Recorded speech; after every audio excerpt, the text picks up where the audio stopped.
Hulk, ये नाम सुनते ही दिमाग में क्या आता है? जबरदस्त ताकत, बेकाबू गुस्सा। लेकिन क्या कहानी बस इतनी ही है? कॉमिक्स से लेकर फिल्मों तक हल्क के इतने सारे रूप हैं कि ये समझना मुश्किल हो जाता है कि आखिर असली हल्क कौन है। वो हीरो है या एक मॉन्स्टर?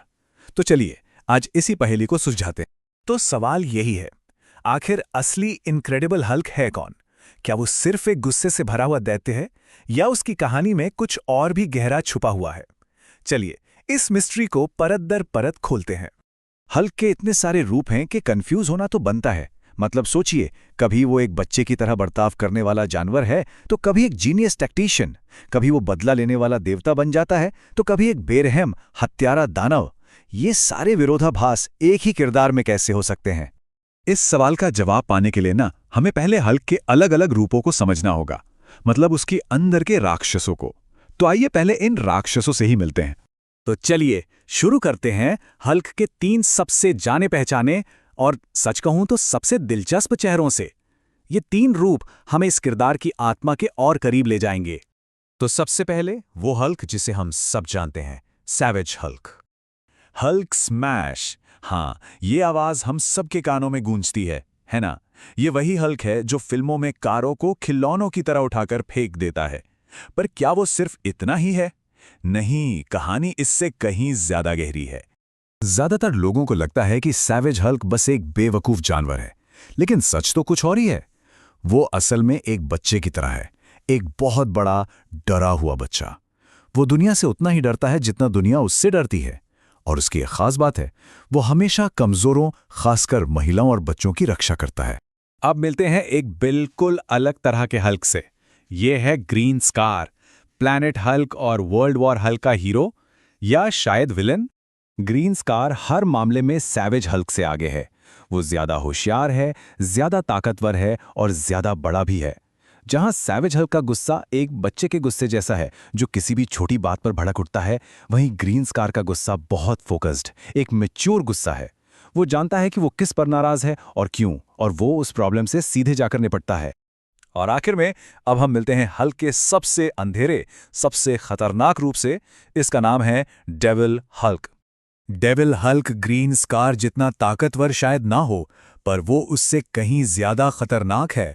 ये हल्क का वो रूप है जो दुनिया के लिए प्योर नफरत का सिंबल है। वो क्रूर और बेरहम है, और उसका मकसद सिर्फ तोड़फोड़ करना नहीं, बल्कि इस समाज को पूरी तरह से खत्म करके अपनी शर्तों पर दोबारा बनाना है।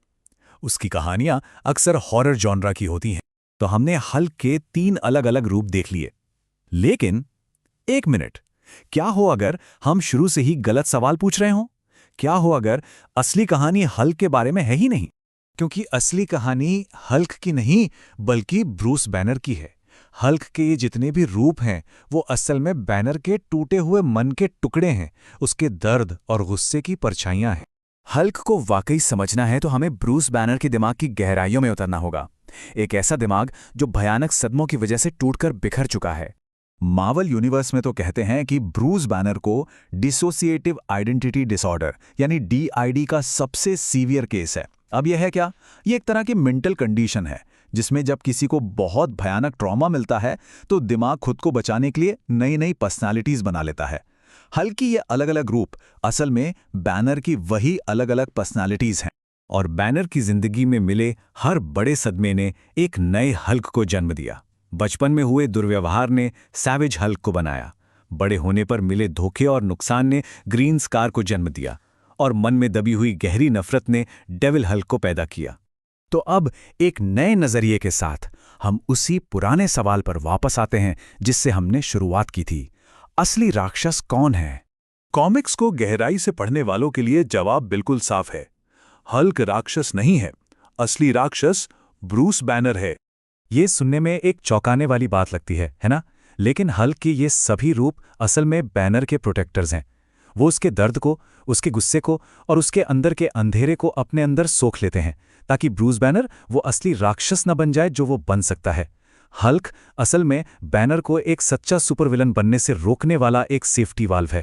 और इसका सबसे बड़ा सबूत हमें कॉमिक्स में तब मिलता है जब डॉक्टर डूम सर्जरी करके बैनर को हल्क से अलग कर देते हैं।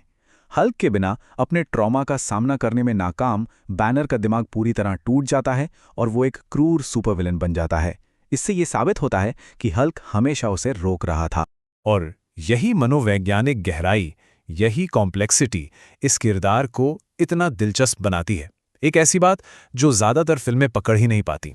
ज़्यादातर फिल्मों में क्या होता है, एक सिंपल सी आदमी राक्षस बन गया वाली कहानी दिखा दी जाती है, और इस चक्कर में किरदार की जो असल जटिलता है वो पूरी तरह से खो जाती है। वो ब्रूस बैनर के असली डरावने स्वभाव को दिखाने से चूक जाते हैं। कॉमिक्स में असली ब्रूस बैनर वो मजाकिया साइंटिस्ट नहीं है। वो हैनिबल लेक्टर जैसा है, एक ऐसा जीनियस जो किसी भी पल बहुत ज्यादा खतरनाक हो सकता है। उसके अंदर एक राक्षस है, और वो राक्षस हल्क नहीं है।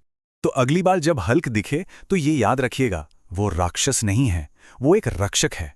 और फिर खुद से ये सवाल जरूर पूछिएगा, अगर जिस राक्षस को हम देख रहे हैं वो असल में हीरो है, तो फिर वो इंसान कौन है जिसे वो बचा रहा है?